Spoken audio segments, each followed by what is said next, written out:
ಅಭಿವೃದ್ಧಿಯ ಹರಿಕಾರ ಡಾಕ್ಟರ್ ಮನಮೋಹನ್ ಸಿಂಗ್ ರವರು ಪಂಚಭೂತಗಳಲ್ಲಿ ಲೀನರಾದ ಸಮಯದಲ್ಲಿ ಮಾಗಡಿಯ ಪ್ರತಿಷ್ಠಿತ ವಾಸವಿ ಎಜುಕೇಷನ್ ಶಾಲೆಯಲ್ಲಿ ವಾರ್ಷಿಕೋತ್ಸವದ ಆಡಂಬರ ನಡೆಸಲಾಗಿದೆ. ಶೋಕಾಚರಣೆಗೆ ಡೋಂಟ್ ಕೇರ್ ಮಾಗಡಿ ಪಟ್ಟಣದಲ್ಲಿ ಮನರಂಜನೆ ನೀಡಿದ ಖಾಸಗಿ ಶಾಲೆ.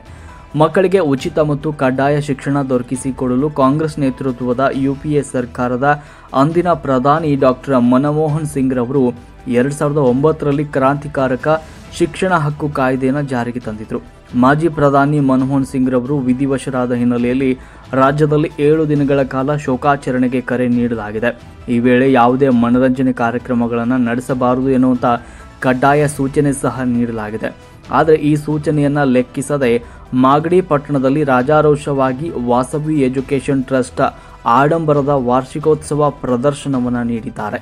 ಯಾವುದೇ ಮನರಂಜನೆ ಕಾರ್ಯಕ್ರಮ ಆಯೋಜನೆ ಮಾಡಬಾರದಂತೆ ಆದೇಶವನ್ನು ಇದ್ರೂ ಕೂಡ ಆ ಆದೇಶವನ್ನು ಗಾಳಿಗೆ ತೂರಿದ ಅಧಿಕಾರಿಗಳು ಮಕ್ಕಳ ಪೋಷಕರಿಗೆ ಶಾಲೆ ಪ್ರತಿಷ್ಠೆಗೆ ನಾನು ಎಂಬುವ ಶಾಲಾ ಶಿಕ್ಷಕರು ಆಡಳಿತ ವೃಂದ ಇವರೊಂದಿಗೆ ಶಾಮೀಲಾದ ಅಧಿಕಾರಿಗಳ ಮೂಲಕ ಭರಪೂರ ಮನರಂಜನೆ ನೀಡಿದ್ದಾರೆ.